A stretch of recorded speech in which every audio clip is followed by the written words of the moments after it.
When we forget that we are one, suffering really begins. Every war, every argument, every act of cruelty, all of it begins in the same place. A mind that actually believes it's separate, that it is unique from everyone else. I mean, really, you can see it even now going on.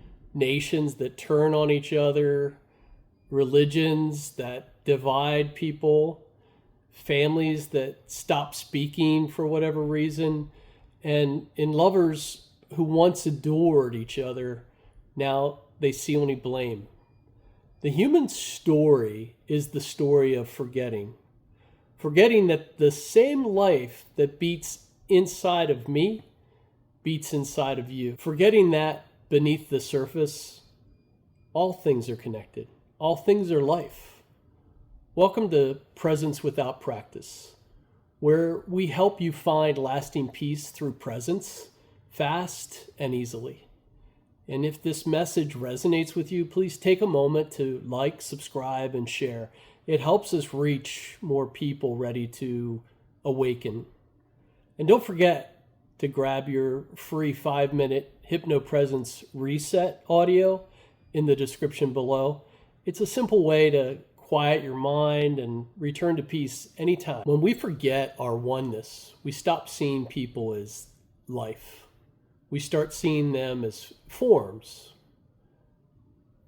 labels, categories, us and them. And when we stop seeing that living essence in another, we can justify anything. History is full of this darkness. Slavery, the Holocaust, war after war after war, atrocities that were committed not by monsters, but ordinary people who just could no longer see. Their minds had named, labeled, and divided until there was no humanity left to recognize in another living being. Now, I know some of you might not believe in a greater power, and that's fine, or a higher being, that's fine.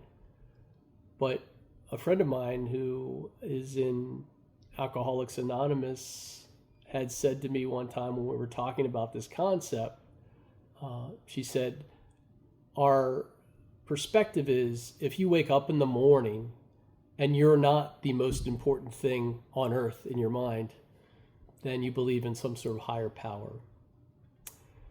That collectiveness of humanity. There is a cost of unconsciousness. That is the nightmare of separation. And yet, the same thing happens quietly even in our own homes, in our relationships. Every time we label, judge, or resent another person, we're participating in a smaller version of that same blindness, a private war. When you fight with your partner or a friend or your family, you're not really fighting them. You're fighting the image your mind has created of them, a memory, a projection, some story that you're spiraling up about it. But the person in front of you, they're not a story. They are life itself, the same consciousness appearing in another form. And when I say the same consciousness, I mean our collective consciousness appearing in another form. When you fell in love, you saw this.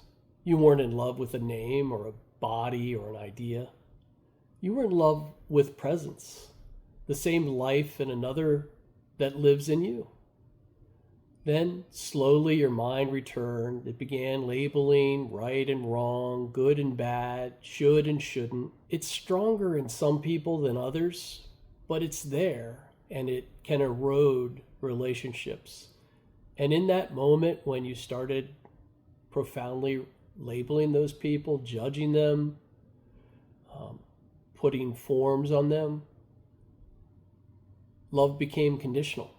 Peace became an effort, and separation returned. Most people are still asleep in this dream of separation. But they act in fear, desire, ego, pain, not because they're bad or evil, but because they're unconscious. Just like someone talking in their sleep. We don't get mad at someone for moving or flailing around or shouting in their sleep. We just simply understand they're not awake. The same compassion really should apply here.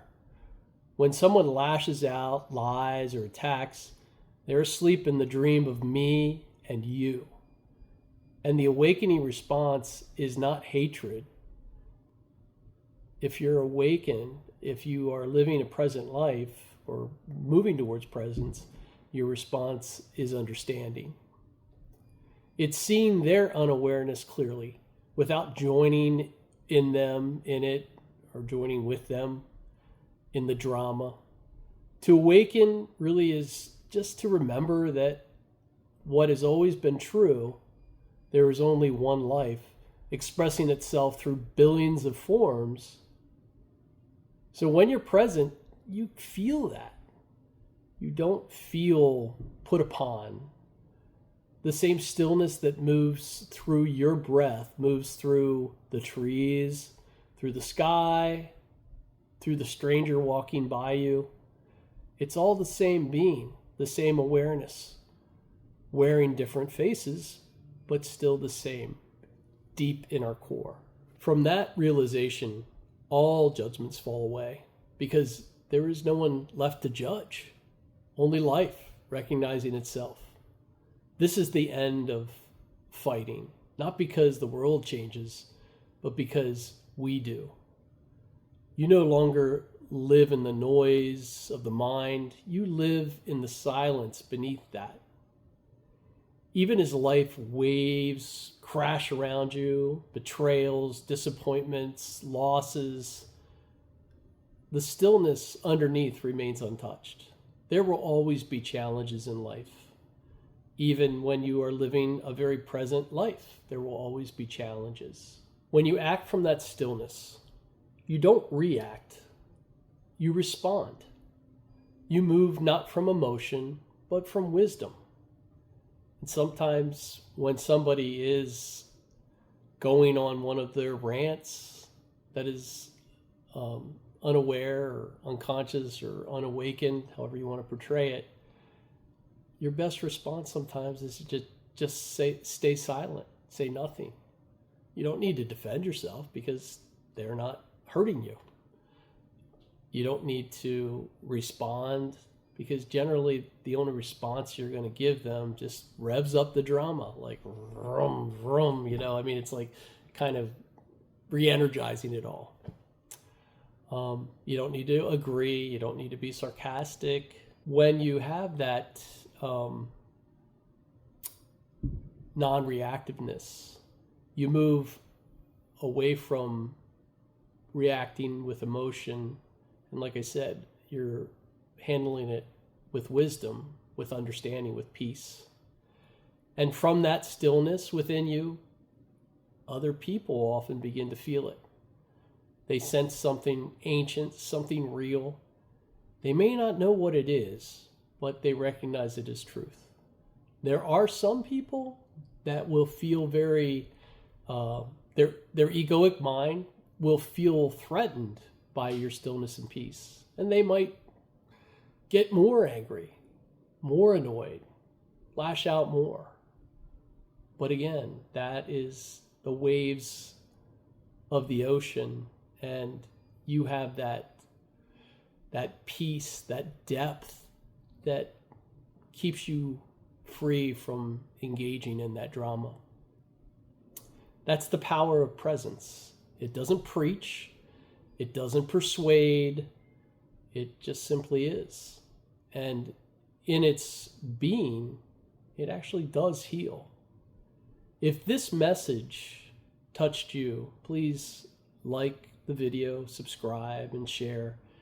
If someone out there has forgotten who they are, this could be a great resource for them. You don't have to fix the world through suffering. You only have to remember that you and the world were never separate. I'm Dave Vivas, and this is Presence Without Practice. See you in the next video. That's a great choice for the title. Here is a compelling video description and a list of optimized keywords for your YouTube video. When suffering begins, we've forgotten one essential truth. We are not separate. Every argument, every act of cruelty, and all blame starts when the mind creates a me and a you, replacing real connection with labels, projections, and stories. This illusion of separation is the root of all conflict, from global wars to private arguments in our own homes. In this powerful episode of Presence Without Practice, we dive deep into the ACOST of unconsciousness and the nightmare of separation. You'll learn why you're not fighting the person in front of you, but the image your mind has created. The profound reason why silence is often the most awakened response to an unconscious rant. How to move from emotional reaction to wisdom, even when the waves of life crash around you. The simple realization that ends all judgment and fighting, not because the world changes, but because you do. To awaken is simply to remember that there is only one life expressing itself through billions of forms. Start living in the silence beneath the noise and reclaim your peace now.